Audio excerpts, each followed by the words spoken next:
Thomas walked through the giant front door at exactly 4:30, just like every other day. His shoes were caked with brown mud. His blue school shirt had dirt smudges across the sleeves. His pants looked like he had been rolling in a puddle. Mr. Harrison stood in the hallway, arms crossed, watching his son climb the marble stairs. Again, the same thing. Every single day for 3 weeks now. "Thomas, stop right there." The boy froze. He didn't turn around. He just stood very still, one hand on the gold railing, his small shoulders tight. "Look at yourself," Mr. Harrison said, his voice sharp as broken glass. "Do you know how much that uniform costs? Do you have any idea how embarrassing this is?" Thomas said nothing. He never did anymore. "Answer me when I'm talking to you." "Sorry, Dad." The boy's voice was so quiet it was almost a whisper. "Sorry? That's all you have to say?" Mr. Harrison walked closer, his expensive shoes clicking on the polished floor. "What are you doing after school? Are kids bullying you? Are you fighting?" "No, Dad." "Then what? What could possibly make you this filthy every single day?" Thomas finally turned around. His face was clean, but his eyes looked tired. Too tired for an 8-year-old boy.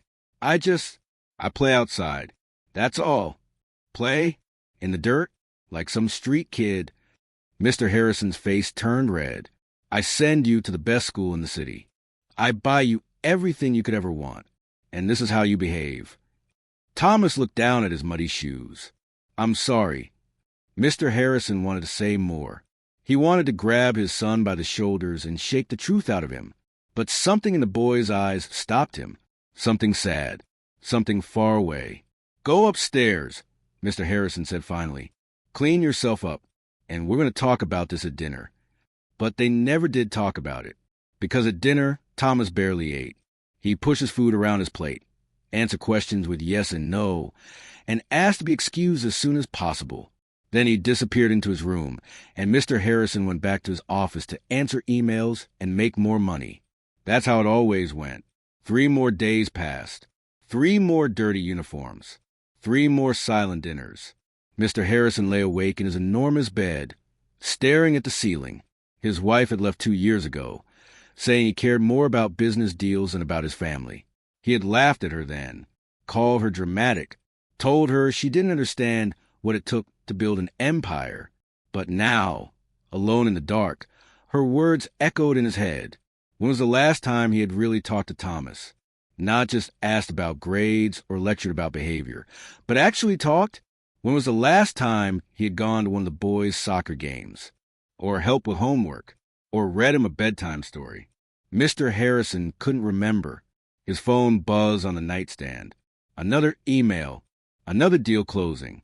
Another $1 million added to his account. He ignored it. Instead, he thought about Thomas's face. That tired, sad expression. The way the boy never smiled anymore. The way he never asked for anything, never complained, never caused trouble except for those muddy clothes. Something was wrong. Very wrong. And Mr. Harrison realized with a cold, terrible certainty that he had no idea what was happening in his own son's life. He had been so busy building towers of money that he hadn't noticed his son building walls of silence. The next morning, Mr. Harrison made a decision. He canceled his 10 o'clock meeting. He told his assistant he would be unavailable all afternoon. He put on casual clothes instead of a suit, jeans, and a plain jacket that made him look like an ordinary person. At 2:30, he parked his car 3 blocks away from Thomas's school. He pulled his baseball cap low over his eyes and waited. The school bell rang at 3 o'clock. Children poured out like colorful birds, laughing and shouting and running to their parents' cars. Mr. Harrison spotted Thomas immediately. His son walked alone, head down, backpack bouncing on his shoulders. Thomas didn't go to the car pickup line where the driver waited every day.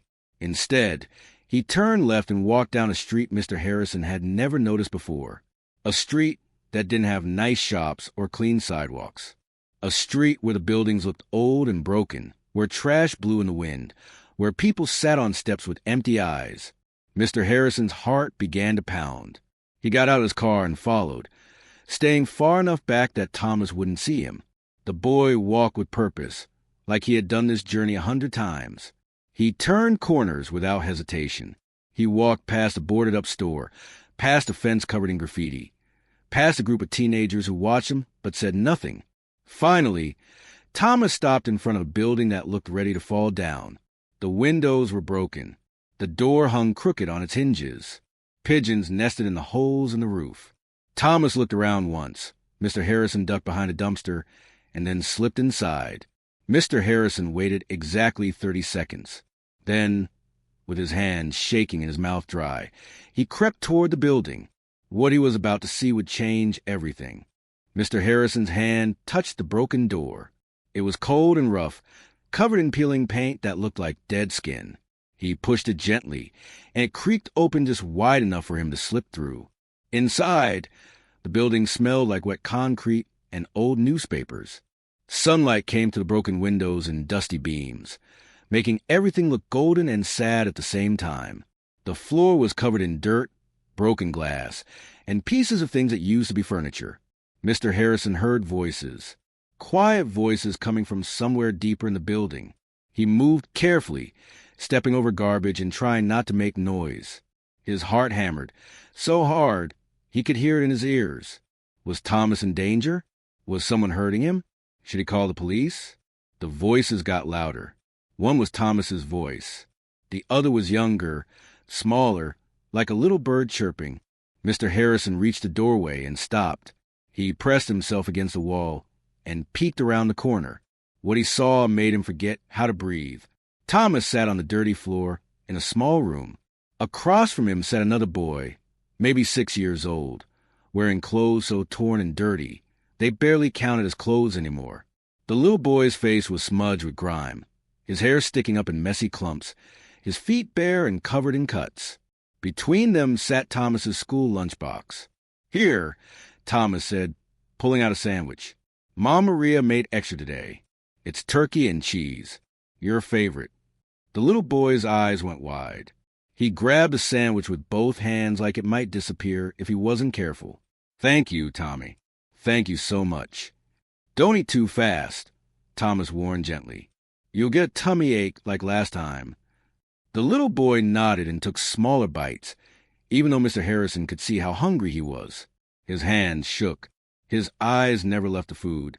Thomas pulled out an apple, a bag of cookies, and a juice box. He gave them all to the little boy. Every single thing from his lunchbox. Then he reached into his backpack and pulled out his water bottle. "I brought you something else," Thomas said, his voice excited. He dug deeper into his backpack and pulled out a blue sweater. "I told Dad I lost this, but I didn't. I saved it for you. It's getting cold at night, right?" The little boy's chin started to wobble. Tears filled his eyes. You got in trouble? Because of me?" "No, no," Thomas said quickly. "Well, Dad yelled a little bit. But it's okay. I have lots of sweaters. You don't have any. That's not fair." "Nothing's fair," the little boy whispered, pulling the sweater against his chest like it was made of gold. Mr. Harrison felt something crack inside his chest. His eyes started burning. "Did you find your mom yet?" Thomas asked softly.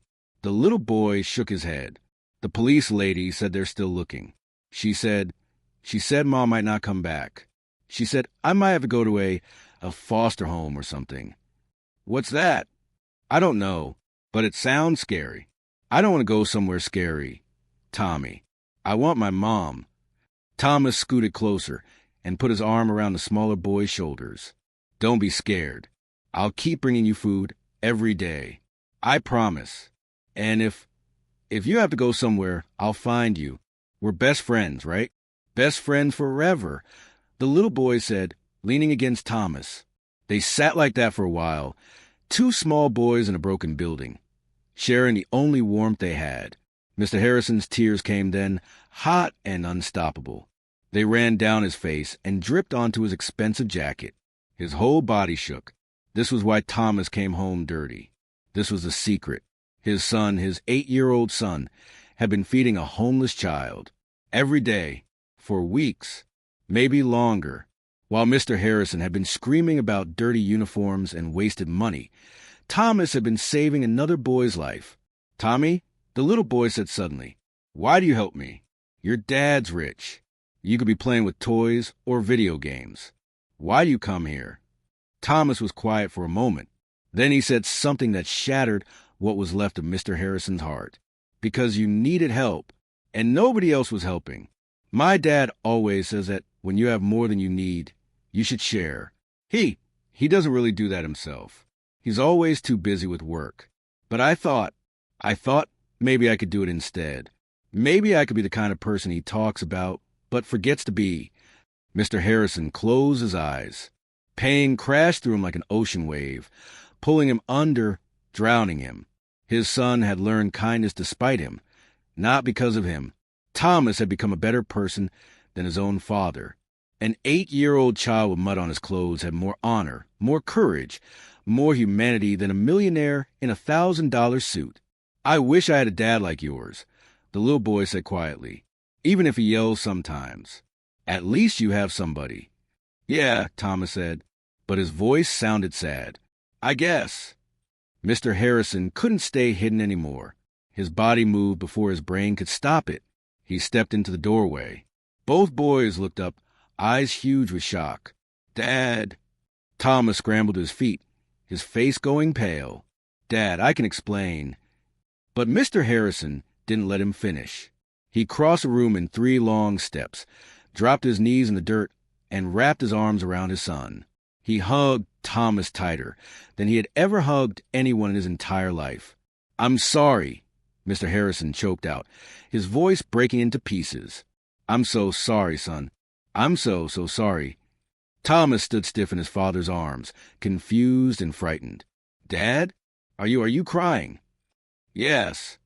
Mr. Harrison pulled back just enough to look at his son's face. Tears poured down his own cheeks without shame. "I'm crying because I've been a fool. I've been blind. I've been the worst father in the world." "You're not." "Yes, I am."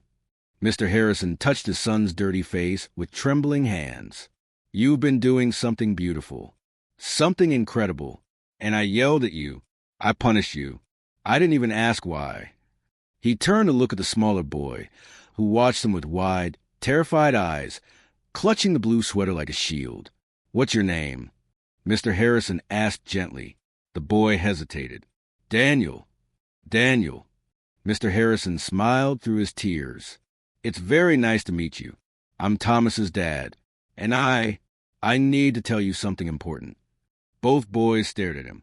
Mr. Harrison took a deep breath. "You're not alone anymore. Neither of you are.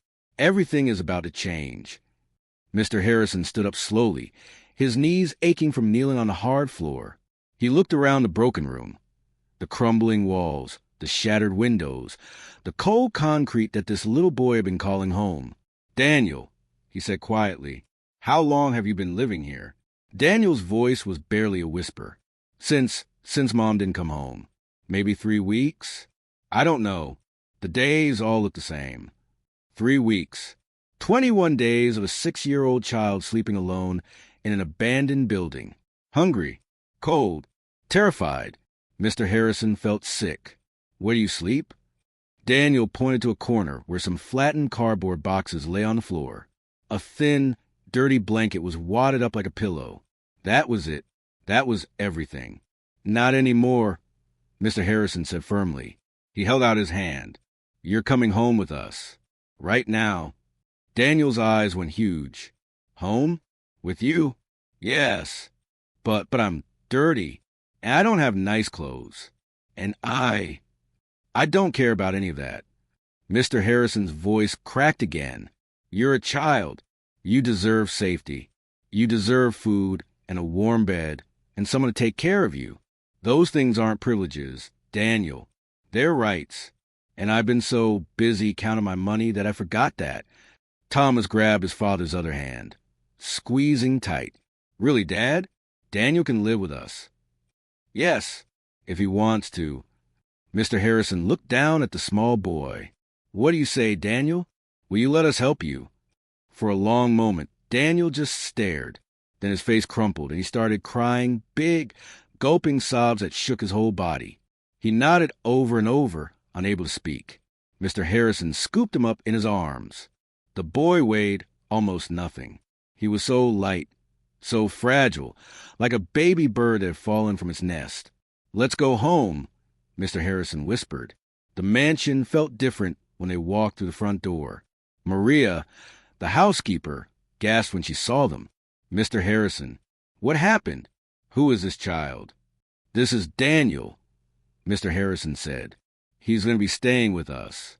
Please prepare the guest room next to Thomas's bedroom. He'll need clean clothes, a hot bath, and food. Lots of food. Whatever he wants."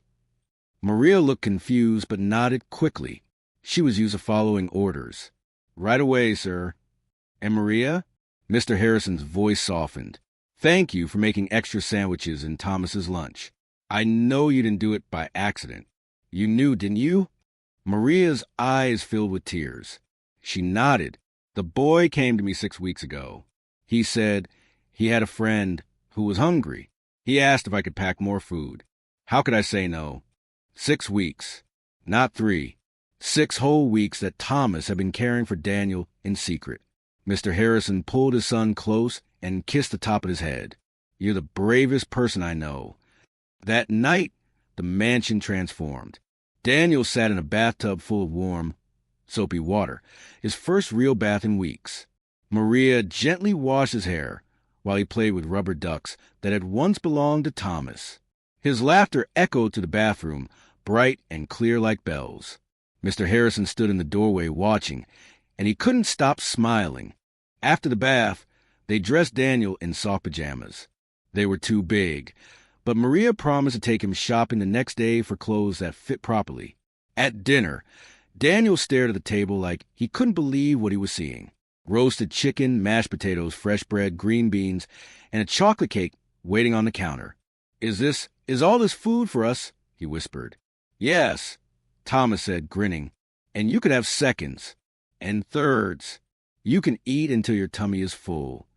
Daniel ate slowly at first, like he was afraid the food might vanish. But gradually, as he realized no one was going to take it away, he relaxed. He ate, and color came back into his pale cheeks. Mr. Harrison watched him and felt something growing in his chest. Something warm and bright and new. It took him a moment to recognize what it was. Joy. Real, honest joy. Not the fake happiness that came from closing a business deal or buying something expensive. This was different. This was real. After dinner, they all sat in the living room. Daniel curled up on the couch between Thomas and Mr. Harrison, wrapped in a soft blanket, his eyes drooping with exhaustion. "Mr. Harrison?" Daniel mumbled sleepily. "Thank you for everything. I promise I'll be good. I promise I won't cause trouble." "You could never be trouble," Mr. Harrison said, smoothing the boy's damp hair. "You're a gift, Daniel. You taught me something important today." "What's that?" "That being rich doesn't mean having money. It means having the courage to share what you have with people who need it. Real wealth is measured in kindness, not cash. And my son," he looked at Thomas with pride burning his eyes, "my son is the richest person I know." Thomas smiled, a real smile, the first one Mr. Harrison had seen in months. The days that followed changed everything. Mr. Harrison called the police and child services. He hired lawyers, the best lawyers, to help find Daniel's mother and to start the process of becoming Daniel's legal guardian if she couldn't be found. He canceled half his business meetings. He started coming home at 5 o'clock instead of 9. He ate dinner with the boys every single night, asking about their days, their dreams, their fears. The mansion filled with noise, laughter, running feet, spilled juice and broken vases, and mud tracked across the marble floors. Mr. Harrison didn't care about any of it. One evening, 3 months later, he found both boys in the backyard. They were digging in the dirt, planting a vegetable garden. Their clothes were filthy. Their faces were smudged with soil. They were giggling about something, whispering secrets only they understood. Mr. Harrison watched from the window, and his heart felt so full it might burst. Maria came to stand beside him. "They're dirty again," she said with a knowing smile. "Yes," Mr. Harrison said, "and it's the most beautiful thing I've ever seen." Because now he understood. Dirt wasn't the enemy. Distance was. Pride was. caring more about appearance than substance was. His son had taught him that real success wasn't about keeping things clean and perfect. It was about getting your hands dirty when someone needed help. It was about showing up. It was about love in action, not just in words. That night, when both boys were asleep, Mr. Harrison stood in the hallway between their rooms. He could hear their quiet breathing, safe and warm and peaceful. He thought about the man he used to be, the man who cared about money and status, and keeping everything under control. That man seemed like a stranger now, someone from another lifetime. He thought about his son, who had looked at a hungry child and hadn't walked away, who had sacrificed his lunch, his clothes, his comfort, day after day, without asking for praise or recognition. Thomas had changed the world. At least, he had changed their world, one sandwich at a time. And in doing so, he had saved 2 lives, Daniel's and his father's. Mr. Harrison walked into Thomas's room and sat on the edge of the bed. He watched his son sleep, this small, brave, beautiful boy who had shown him what it meant to be truly human. "Thank you," he whispered. "Thank you for being better than me. Thank you for showing me the way home." Outside, the stars shone bright over the mansion. Inside, a family, pieced together from broken parts, slept peacefully. And in the morning, when the boys came down for breakfast with dirt under their fingernails and joy in their eyes, Mr. Harrison would smile, because he had finally learned the most important lesson of all. Love is not something you buy. It's something you build, one kind act at a time, one dirty shirt at a time, one shared sandwich at a time. And the richest people in the world are those who give everything they have to protect the people who have nothing. Thomas had known this all along. Now, finally, his father knew it too. If this story touched your heart, please share, and subscribe to spread this message of hope and kindness. Sometimes the smallest act of compassion create the biggest transformations. Let's remind the world that true wealth isn't measured in money. It's measured in the lives we touch and the love we give. Share this story with someone who needs to remember. Kindness always wins. Share, subscribe.